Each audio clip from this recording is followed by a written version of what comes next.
প্রয়াত প্রাক্তন IPS officer Pankaj দত্তকে থানায় ডেকে হেনস্থার অভিযোগে এবার সাসপেন্ড করা হলো বরতলা থানার তৎকালীন সাব ইন্সপেক্টর এবং তদন্তকারী অফিসার সাধন দাস এবং ওসি সুবর্ণ দত্ত চৌধুরীকে। শনিবার বিধানসভায় একথা জানালেন মুখ্যমন্ত্রী শুভেন্দু অধিকারী। আরজিকর কাণ্ড নিয়ে প্রতিবাদ আন্দোলন চলাকালীন একটি মন্তব্যের প্রেক্ষিতে প্রাক্তন আইপিএস অফিসার পঙ্কজ দত্তর বিরুদ্ধে মামলা দায়ের করা হয়েছিল।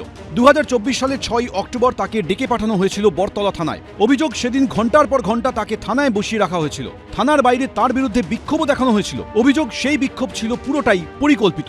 থানার ভিতরে বসিয়ে রেখে এবং বাইরে বিক্ষোভ দেখিয়ে একজন প্রাক্তন আইপিএস অফিসারকে কার্যত হেনস্থার অভিযোগ উঠেছিল। এই ঘটনার কয়েকদিন পরই 23 অক্টোবর বারাণসীতে একটি অনুষ্ঠানে যোগ দিতে যান পঙ্কজ দত্ত। সেখানে বক্তৃতা দিতে গিয়ে অসুস্থ হয়ে পড়েন। নাক মুখ দিয়ে শুরু হয় রক্তক্ষরণ। সংজ্ঞাহীন অবস্থায় ভর্তি করা হয় বারাণসীর হাসপাতালে। তারপর 30 নভেম্বর সেখানেই তাঁর মৃত্যু হয়।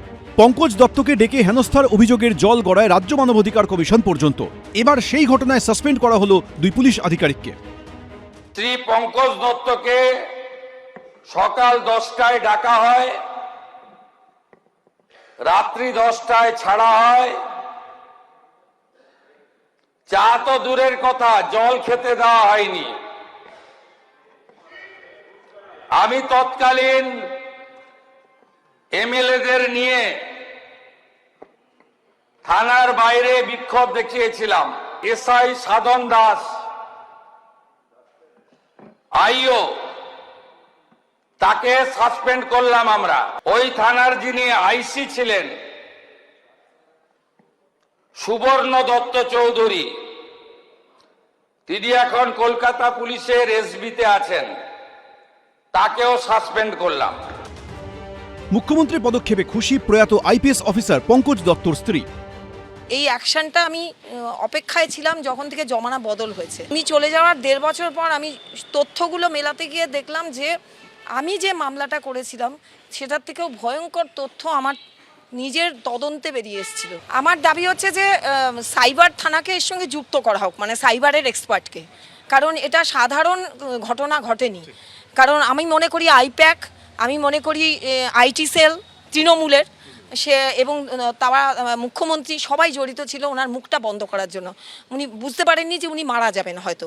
বড় মাপের দাবি করতে বলছি যে ওনার কিন্তু যথেষ্ট সুনামের সঙ্গে উনি চাকরি করেছেন, তাকে এরম হেনস্থা করা হচ্ছে, তারা চুপ করে রয়েছে, এটা আমি ভাবতে পারি না। সুতরাং এরা সবাই জড়িত। এদিকে একজন আইপিএস অফিসার সহ আরও বেশ কয়েকজন পুলিশ অফিসারকে সাসপেন্ড করার কথা জানিয়েছেন মুখ্যমন্ত্রী। কাকদ্বীপে কালীমূর্তি প্রিজন ভ্যানে তোলার অভিযোগে সাসপেন্ড করা হয়েছে আইপিএস কোটেশ্বর রাওকে। কালিয়াচকে পুলিশের গুলিতে যুবকের মৃত্যুর ঘটনায় সাসপেন্ড করা হয়েছে এএসআই মোয়াজ্জেম হোসেনকে। কৃষ্ণনগরের জগদ্ধাত্রী পুজোর বিসর্জনের দিন গন্ডগোলে লাঠিচার্জের ঘটনায় সাসপেন্ড করা হয়েছে ইন্সপেক্টর অমলেন্দু বিশ্বাসকে। তার বিরুদ্ধে শুরু হবে বিভাগীয় তদন্ত।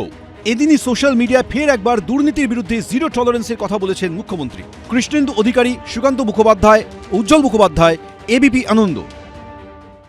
এবিপি আনন্দ, এগিয়ে থাকে, এগিয়ে রাখে।